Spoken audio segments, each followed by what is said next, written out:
You can change the house. You can't change the location. It's like when you get married, you can pick your wife, but you can't pick your in-laws. What are you saying? Nothing. I just for some reason I thought that was a good analogy to compare the two, right? Like you get one that comes with something else. So you need to decide if that's something you want. Do you get along with your in-laws? I do actually. Yeah. Do they listen to the podcast? I don't believe so. I'm sure I'll find out if they do. Then you can be honest. Yeah. Episode 144, KT Confidential, the real estate podcast. Hello. Listen, I've had a very busy day, and I was going to do the podcast, record my podcast in your seat. Like, I'm not busy. In your seat. No, I'm just saying I'm a little off today. I'm not insinuating anything, Mr. Who Sensitive. said you can do the podcast in my seat? Who said I can or can't? Can. What, you think I just give up my seat to you? This is not your seat. And my microphone is there. My two dirty cups that are there on the right-hand side of you. Yeah, your two dirty cups that I washed this morning. Thanks for leaving them here. Well, I was planning to come in and sit there. I didn't know you were going to sit there. Facial pubes all over the fucking desk as well. Had to take. That's my claim. That's my claim to that seat. So, if you want to sit there, you deal with the repercussions of it. For those of you listening, Adrian's wife Alicia claims that I am Adrian's work wife. So this is just us in our normal banter and bicker. Welcome to the show, KT Confidential, the real estate podcast.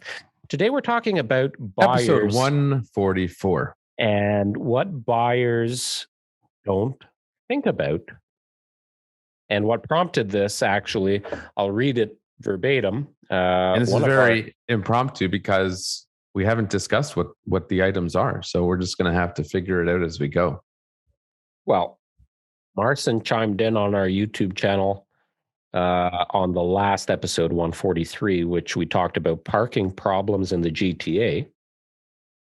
Yes. He said also... I got a few comments on that. Yeah, I mean, to me, it was boring, but obviously to the audience, it's a heated topic. Even one of the counselors chimed in there. Oh, I'm sure he hears a lot about it. Also off topic, good to find out which side the sun will rise and set for gardening and for your air conditioning. And he puts in brackets electric bill. So that's actually a good topic, because if, depending on what you're using your backyard for, as an example, if you buy a home and you're planning on putting a pool in, and you're going to be using the pool in the summer, from June to September, it would be beneficial if your backyard was facing west, northwest, to get the sunsets and south. Isn't south always best for sun? You get more sun if you're facing south. Well, so this is part of the conversation. It depends what you would like. I know some people with a pool, like for me, I would want to face west, northwest, kind of like what I would want with my cottage waterfront, right? You get the sun all through the evening, right? So if you want to have barbecue dinner at 6:00 and be able to hang out in the pool until the sun goes down, you'd like that west exposure. But if some people like to start their day in the morning with a mimosa sitting by the pool reading a book, and when your backyard is facing west, you won't get any sun in there until, sometime in the late morning, early afternoon. So it depends what you want. You're right. Southwest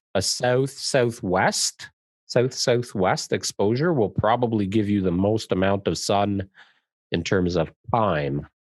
Yes. Right. So if you want that from a gardening perspective, I have zero. I do not have a green thumb in any way, shape, or form. Bless you. So I don't know what that means. Well, I know. When I go shopping for I don't even do any shopping for plants anymore. Natalie takes I care of saw all. 2 dead baskets on your front porch. Yeah, because when we were at the cottage, Oh, you should have asked us. I didn't even think of it. well, that's when you guys were up at your cottage too. Oh, that wouldn't have done anything then. Yeah, there was a couple of days that we overlapped. And then by the time you guys were back, Natalie and the boys were back the day after. So it didn't really make a difference. But it's just been too hot out, right? Yes. You go to Terra or whatever, and you buy a planter and you look at the tag that says full sun, part sun. I read the front and back and I just kind of follow it.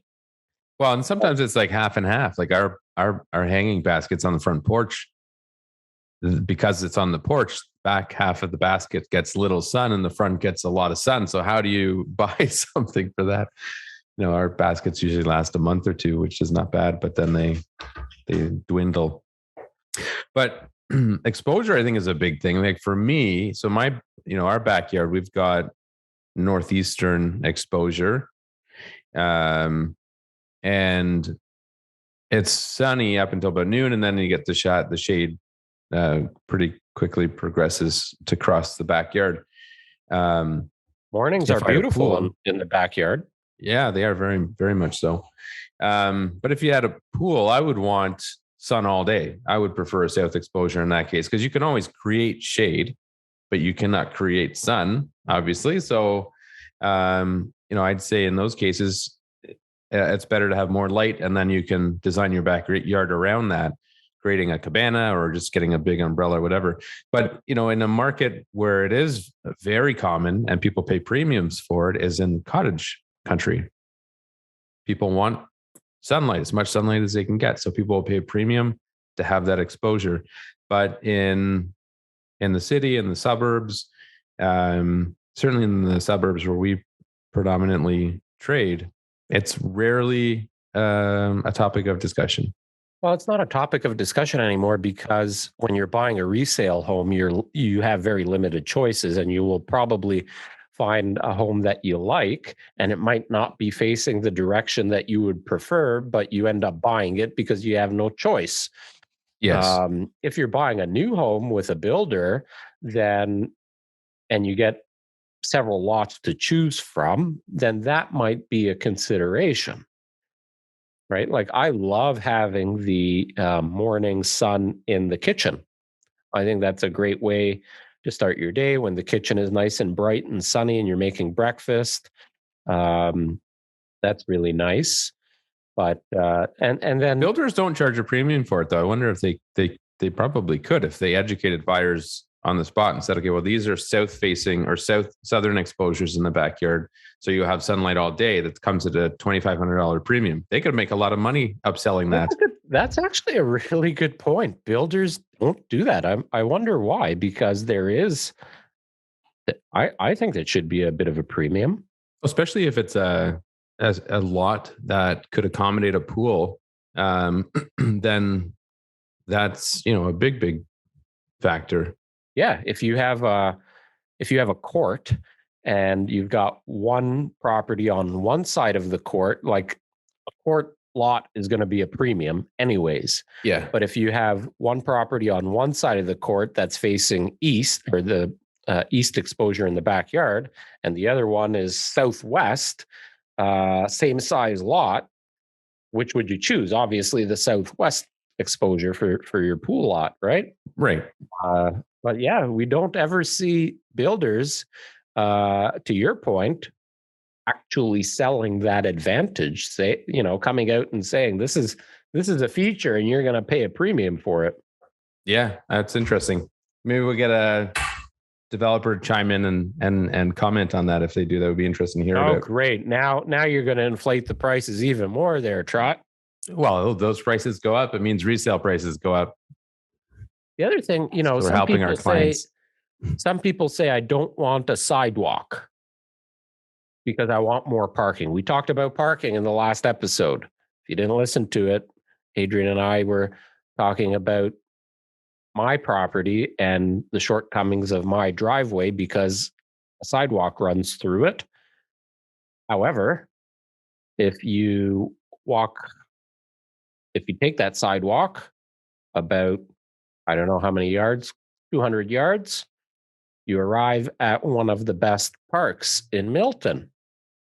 And having children, the fact that we have that sidewalk, we walk out of our front door, hold hands, and you're on the sidewalk and you walk right to the park. It's beautiful. It's safe. It is. Well, and the kids, rollerblading, Up and biking, down. running up and down the sidewalk. I saw your daughter rollerblading the other day. I'm always worried though that there's when my kids are out there, that somebody on a bike is going to just go and sideswipe your truck all the way down the side of it. Oh, me too. I think it happened once. Yeah. Kid obviously wasn't 100% stable on the bike, and this was with my car, and he nicked my mirror. So his the handlebar must have just scuffed my mirror. Yeah. But yeah, my other neighbors there, they have 2 younger kids, and they're always letting the kids go up and down the sidewalk, and they just wait in the driveway. And I'm watching the one kid, and when a kid isn't confident riding a bike and it's kind of doing the wobblies all over, and he's wobbling next to my car. So if you didn't listen to the last episode, I parked my SUV sideways on my driveway because it's the only spot I got. And it's pretty close to the sidewalk. So it's easy that if somebody is unstable on a bike going past my car, that they're going to ding it. And so this kid's wobbling all over, and I'm on my porch, and I'm trying to hold back from saying something because I don't want to be a dick. But I remember that time you had a contractor over and he had his pickup truck in your driveway, and he must have had material. I don't know if it was a ladder or wood or something hanging at the back. It was over the sidewalk, and some oblivious kid was either walking or riding his bike, and it hit him in the face. And then his dad came by and was complaining. I'm like, how? Like, your kid walked into a piece of wood, man. Like, sure, it shouldn't have been there, but it was so funny.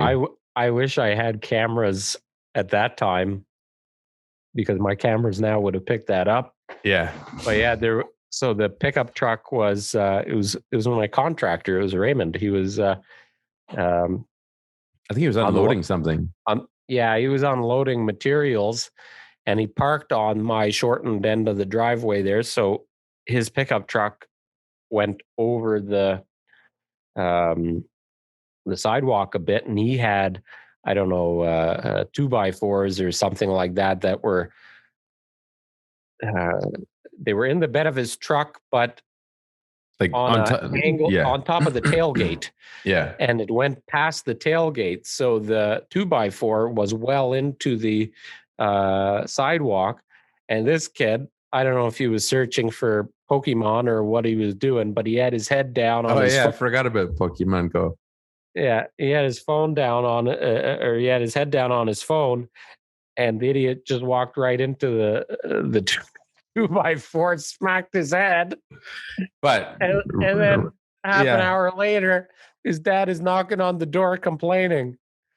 Yeah, and it's funny, and the kid needs to pay attention to his surroundings, but he shouldn't have been parked there. I mean, he shouldn't have been parked there. Yeah. So another thing with exposure, I don't know about plants either. I mean, yeah, I guess I would think plants require more sunlight. So anyways, maybe somebody with a green thumb can advise us on the best exposure for for a garden, more light or less light. But another thing, a lot of people think cold cellars, cantinas, call it what you want, that they're always cold. But if they're really not, they kind of fluctuate with the outdoor temperature. Now, if your front porch has a south exposure and you've got sun beaming down on your front porch the entire time, all day, your cantina is going to be hot. So that's something a lot of people need to take into consideration. If your builder is making offers it as an option, or if they just include it as a standard feature, and you plan to use it, Wait a minute. If you plan to use it for what it's intended for, right, like storing wine, yes, then that is something that definitely can play a factor. Yeah. Well, I don't think our climate is conducive to using it for that purpose, regardless. But like I was chatting with somebody who had an Italian heritage, and his parents were discussing that, and how something about how in Italy it's common that they have houses facing a certain direction so that their cantina is not exposed to as much sunlight for that reason alone. Call it a cold cellar, will you? Cantina sounds nicer. Cold cellar sounds miserable, moldy, dark, musty. Speaking of which, if you do have a cold cellar, please do not store cardboard in your cold cellar. First of all, cardboard shouldn't be stored on concrete. Concrete naturally will dissipate moisture. There's moisture that sits in concrete. It absorbs it, and then the cardboard it'll dissipate into the cardboard. Your cardboard then absorbs it, and then your cardboard gets all mildewy and stinky, and it's not good. You shouldn't. What the fuck are you smirking at? I just felt like you were trying to make it a very elaborate scientific explanation. People don't think about it.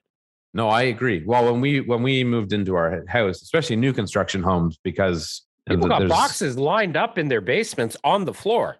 Yeah, new construction home. There's still, and then people putting their Christmas ornaments and stuff in their cold cellar.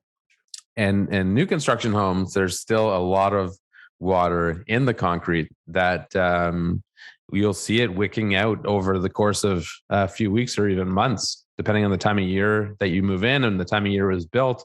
And you need to get a dehumidifier down there. That doesn't stop either, because it depends on the humidity levels in the home. Yeah. But and the time of year.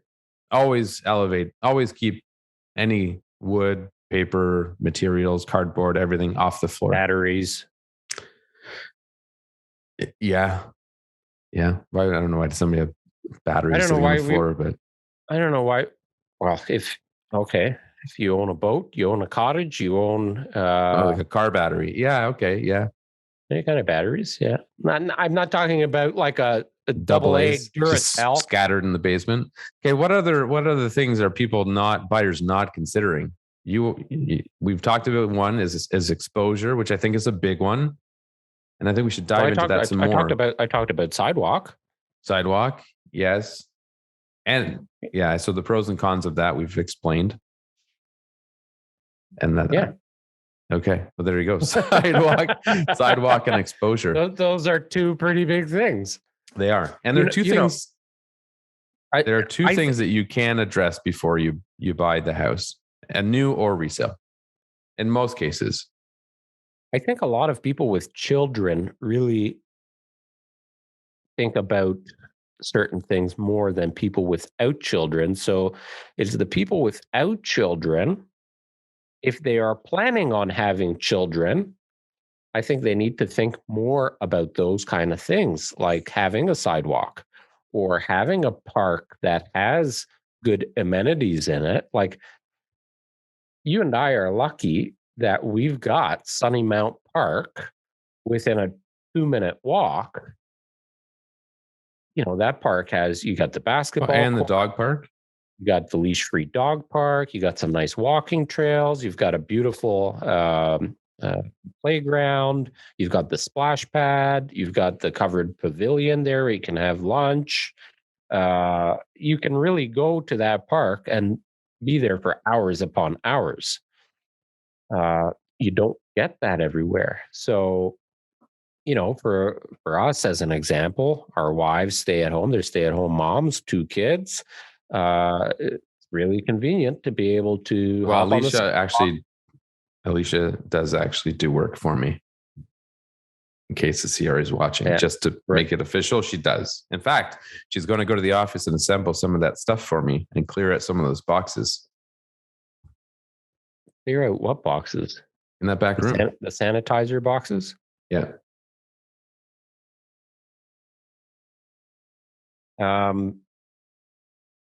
Other things that people really don't think about are, the long-term projections on the house in terms of maintenance and repairs. So as an example, I was showing some homes in Oakville, and the home inside was so nice. Features, the layout, the upgrades, the backyard had a beautiful pool, and all of these things. And the buyers were walking through it focused on all of those things. And then I noticed the windows were stamped I can't remember the exact number, 1990 or 91. They're old windows. 1990, man. So those windows are 31 years old.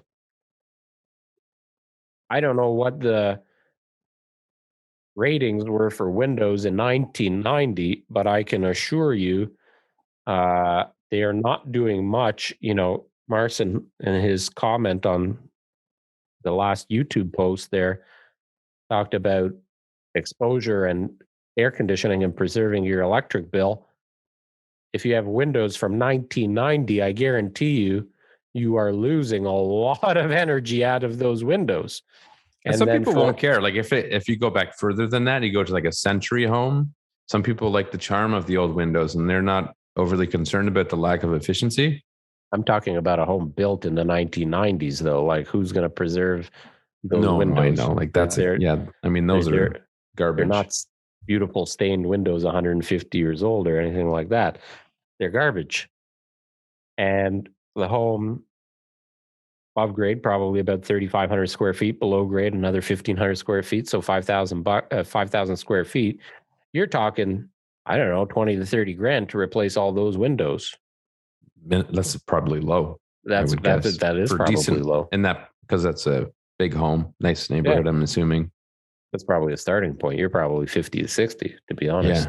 Yeah. But so sometimes, buyers don't look at the extra costs that come with the ownership or the purchase or even short-term future, right? Like, what am I going to have to spend in the next 3, 5, 10 years, et cetera?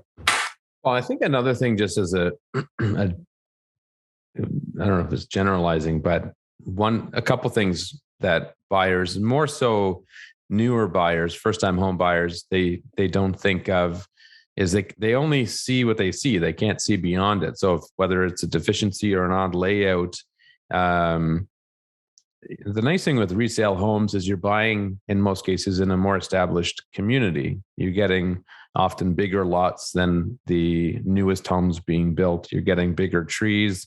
It's probably a little bit less transient. You're not getting as many people moving in and out as frequently. Whereas newer neighborhoods, you get a lot of people buying on spec. They buy, they sell, they move, and you get, people that aren't sticking around as long tend to take less care of their properties. So in older neighborhoods, you find more people care of their lawns, their gardens. That's what you're buying into. The inside of the home can be whatever you want within a budget, of course, but being able to see past those things is really important. My brother and sister-in-law just bought a house that has a bit of an odd configuration and had some cosmetic deficiencies. Like the floors were really squeaky, poorly installed. The tile work was really bad, but they got it. They've moved. They're ripping up the floors, or they may move a fireplace or remove a wall or two or whatever, and then make it their own, make it exactly what they want. And there's a lot of upside to that too. So they go in, they do the renovations, make it as nice, if not better, than a brand new home, and then they increase the value at the same time. Yeah, and that's You can't change the location. You can change the house. You can't change the location. Yeah. It's like when you get married, you can pick your wife, but you can't pick your in-laws. What are you saying? Nothing. I just for some reason I thought that was a good analogy to compare the two, right? Like you get one that comes with something else. So you need to decide if that's something you want. Do you get along with your in-laws? I do actually. Yeah. Do they listen to the podcast? I don't believe so. I'm sure Well, I'll find out if honest. they do. Then you can be honest. Yeah. No, we do. We do get along. I mean, I wouldn't want to live with them, which I'm sure they feel the same way. Maybe not. In fact, my mother-in-law was just here. I arrived at the house to come in and do this podcast, and she was leaving. I don't know why she was here, but she was, and we had a nice chat. Maybe she's moving in, and you don't even know. Yeah, that would be something. Actually, that is something buyers don't necessarily think about right there. Is long-term accommodations, is the home you're buying suitable in the event that one of your family members isn't going to need to shack up with you, right? Oh God. Like, yeah. Yeah. I don't know. I can't imagine that's something that people take, many people, there's probably some people, but not many people take into consideration. Well, listen, if you have 2 or 3 kids and you are planning to have more, you might need help, whether it's a family member or a nanny. Somebody might have to live with you on a temporary basis to help out. Maybe you have a friend or a family member that gets sick and you want to help look after them. Maybe you have a family member that is aging and to a degree, it's something that I took into consideration when finishing my basement, because I wanted to have space for guests to stay, because we like to entertain when we're able. And at some point, look forward to getting back to that. We have family out of town. So when they come, we always want to have a nice, comfortable place for them to stay. So yeah, it's not something I took into consideration when buying the house, but it is. That's something homeowners don't often think about. We've talked about that in previous podcasts. I don't know what episode, but we talked about finished basements. Yeah. A lot of people, when they're finishing their basement, they're doing it for themselves and don't necessarily think about what needs they might have in the event of those situations, right? Yep. I can tell you, having a bathroom, a bedroom, and a kitchenette at the minimum, or a kitchen in the basement, is a huge advantage, not only for resale, but for your own personal enjoyment, right? Yeah. And well, let me tell you, there's been times where you get into a heated argument with your spouse, and one of the spouses ends up in that area for a day or two because you want to give yourself a little separation. Not mentioning any names. I don't think I've ever not slept in bed with my wife, unless I was away. Isn't that sweet? Isn't that sweet? I do it all the time. I love sleeping in the basement. It's nice and cold. We got a big TV. I give you that. I like sleeping cold, so that is nice. And I just thought of something on the conversation of future use. When I bought my house, there was the option to add the side door.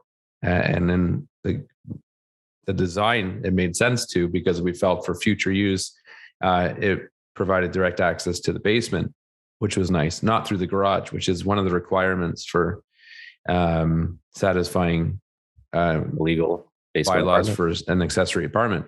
And then when we finished the basement, we also added in a wet bar, which is just cabinetry against the wall and could be relatively easily converted into a full kitchen if we just extended the cabinets a bit. And that was one of my thoughts there, is if maybe at some point I buy another house, but keep this, I could finish the basement, change the basement slightly, and have a finished basement apartment. So it is always good to think a little bit further ahead. And that's probably one of the reasons why first-time home buyers move after just a few years, because it's new for them. They don't know what they want. They get in, they realize it, and perhaps the house is just not able to accommodate those needs. Also, budgetary reasons, I'm sure too, but it's a process. A lot of buyers also say, I want to back on to green space because I'm tired of having homes behind me or my neighbors can see into my windows, yada, yada, yada. I hate it too. Planted a bunch of cedars, a couple of nice maple trees, some ornamental pear trees. You go into my backyard now, it's totally private, with the exception of your bedroom window. I don't think any other windows, and maybe my other neighbor's master bedroom window as well. So I've got 2 windows that can see into my backyard versus 25 windows. Yeah. Because 5 years ago, I had it landscaped and put in. I was trying to think of that yesterday. When did we get the trees put in? Did we both do it around the same time? You did yours, I think, a little bit before me, but in the same year. It was 2017. Okay. I think. All right. I figured it was 4 to 5 years. Yeah, 2017, because I think that it was the year the kids were born. Mm-hmm. What was that? Is somebody there? I thought so. Oh. Anyway, episode 144 of KT Confidential, the real estate podcast. If you have any comments you'd like to hear us talk about a specific topic, leave it in the comment. And thanks for listening. That's it for today. Nice chatting with you. Bye-bye.